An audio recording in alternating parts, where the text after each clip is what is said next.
Let's my good news. ये है let's mic more than radio. आप सुन रहे हैं गुड न्यूज। दोस्तों, अगर आपको पक्षियों की चहचहाट सुनना, फ्लेमिंगो को करीब से देखना और प्रकृति की गोद में समय बिताना पसंद है, तो आपके लिए एक शानदार खबर है। महाराष्ट्र सरकार ने ठाणे क्रीक फ्लेमिंगो सेंचुरी में 45 करोड़ रुपए की लागत से आधुनिक इको नेचर पार्क बनाने की मंजूरी दे दी है। इस परियोजना की सबसे खास बात यह है कि यहाँ भारत का पहला एआई आधारित बर्ड मॉनिटरिंग सेंटर बनाया जाएगा। मुंबई और नवी मुंबई के बीच स्थित ठाणे क्रीक फ्लेमिंगो सेंचुरी अब तकनीक और प्रकृति का अनोखा संगम बनने जा रही है। इस नए पार्क में आर्टिफिशियल इंटेलिजेंस यानी एआई की मदद से पक्षियों की पहचान और उनकी गतिविधियों पर नजर रखी जाएगी।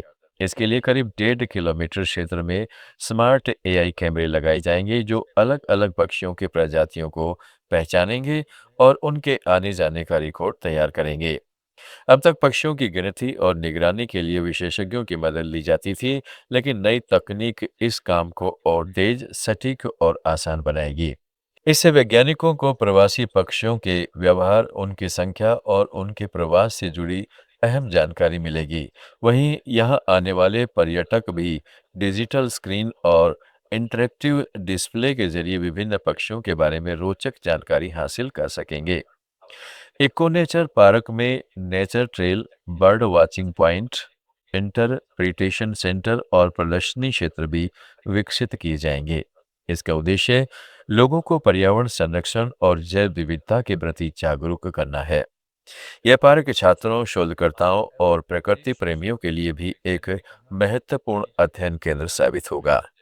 चाणक्य के फ्लेमिंगो सेंचुरी को वर्ष 2015-16 में संरक्षित अभयारण्य का दर्जा मिला था। यह भारत का पहला फ्लेमिंगो अभयारण्य है और सेंट्रल एशिया फ्लाईवे का अहम हिस्सा भी माना जाता है। हर साल सर्दियों में मौसम में यहाँ यूरोप, मध्य एशिया और कई अन्य देशों से हजारों प्रवासी पक्षी पहुंचते हैं। ग्रेटर फ्लेमिंगो, लेसर फ्लेमिंगो समेत 200 से अधिक पक्षियों की प्रजातियां यहाँ देखी जा सकती हैं। फ्लेमिंगो बोट सफारी और बर्ड वाचिंग के लिए पहले से मशहूर यह सेंचुरी अब एआई तकनीक से लैस इको नेचर पार्क बनने के बाद प्रकृति पर्यटन का नया आकर्षण बनने जा रही है। इससे न केवल पक्षियों के संरक्षण को मजबूती मिलेगी, बल्कि मुंबई और आसपास के क्षेत्रों में इको टूरिज्म को भी नई उड़ान मिलेगी। गुड न्यूज में थोड़ा और आगे बढ़ते हैं और बात करते हैं, क्या कोई इंसान अपनी गंभीर बीमारी से लड़ते हुए पूरे गांव की तस्वीर बदल सकता है? राजस्थान की बायोटेक वैज्ञानिक डॉक्टर सुदीप्ति अरोड़ा ने इस सवाल का जवाब अपने काम से दिया है। कैंसर जैसी गंभीर बीमारी का सामना करते हुए भी उन्होंने जयपुर के पास स्थित आंधी गांव को 100% जीरो वेस्ट और आत्मनिर्भर बनाने का सपना साकार कर दिखाया। इस प्रेरणादायक सफर की शुरुआत एक बेहद साधारण लेकिन गहरे सवाल से हुई। एक छात्र ने उनसे पूछा, क्या विज्ञान लोगों की जिंदगी बदल सकता है? यही सवाल डॉक्टर अरोड़ा के लिए मिशन बन गया। उन्होंने तय किया कि विज्ञान को केवल प्रयोगशाला तक सीमित नहीं रखा जाएगा, बल्कि गांव के विकास का माध्यम बनाया जाएगा। इसके बाद उन्होंने आंधी गांव को 100% जीरो वेस्ट मॉडल में बदलने की योजना तैयार की। इस महत्वाकांक्षी परियोजना के लिए करीब 2 करोड़ रुपए की ग्रांट भी मंजूर हुई, लेकिन किस्मत से उसी दिन एक कठिन परीक्षा ले ली। जिस दिन परियोजना को मंजूरी मिली, उसी दिन उन्हें पता चला कि वे कैंसर से पीड़ित हैं। ऐसी परिस्थिति में अधिकांश लोग अपने सपनों को रोक देते हैं, लेकिन डॉक्टर अरोड़ा ने हार नहीं मानी। इलाज के साथ साथ उन्होंने अपने मिशन को भी जारी रखा। लगातार मेहनत और स्थानीय लोगों की भागीदारी से गांव में कचरा प्रबंधन, जैविक अपशिष्ट के पुनर्चक्रण, संसाधनों के बेहतर उपयोग और पर्यावरण संरक्षण पर आधारित कई पहल शुरू की गई। आज आंधी गांव केवल साफ सुथरा गांव नहीं, बल्कि आत्मनिर्भरता और सतत विकास का उदाहरण बन चुका है। यहाँ कचरे को संसाधन में बदलने की सोच ने न सिर्फ पर्यावरण को लाभ पहुंचाया, बल्कि ग्रामीणों में जागरूकता और भागीदारी भी बढ़ाई। यह मॉडल अब दूसरे गांवों के लिए भी प्रेरणा बन रहा है।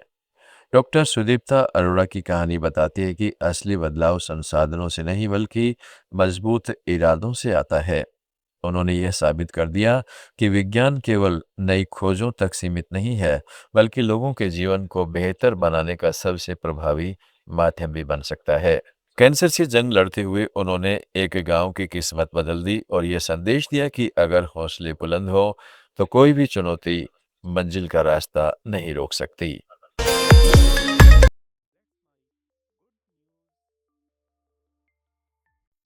आप सुन रहे थे let's mind more than radio.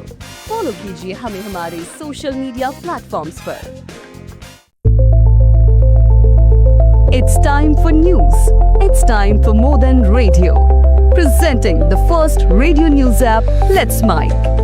Let's Mic, a news-based app on your phone where you get to watch and listen news, talk shows, interviews, radio show podcasts.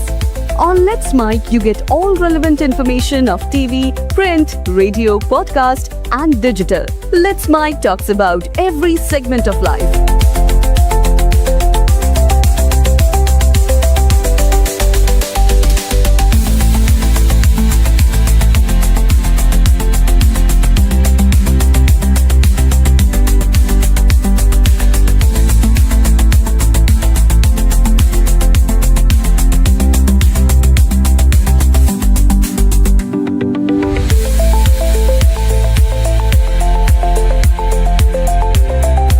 Download the app now from Play Store.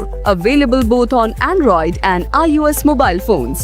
Follow us on YouTube, Instagram, Twitter, LinkedIn, Facebook, Telegram, WhatsApp, Snapchat. Let's talk, let's connect, and let's mic. It's time for news. It's time for more than radio. Presenting the first radio news app, Let's Mic.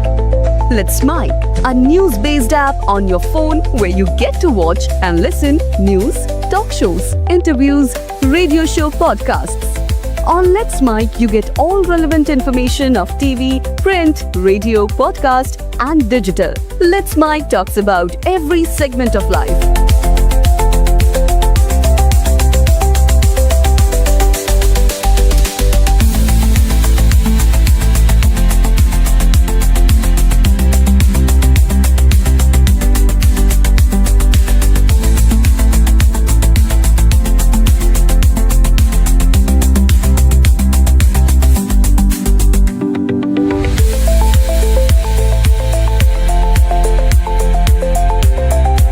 Download the app now from Play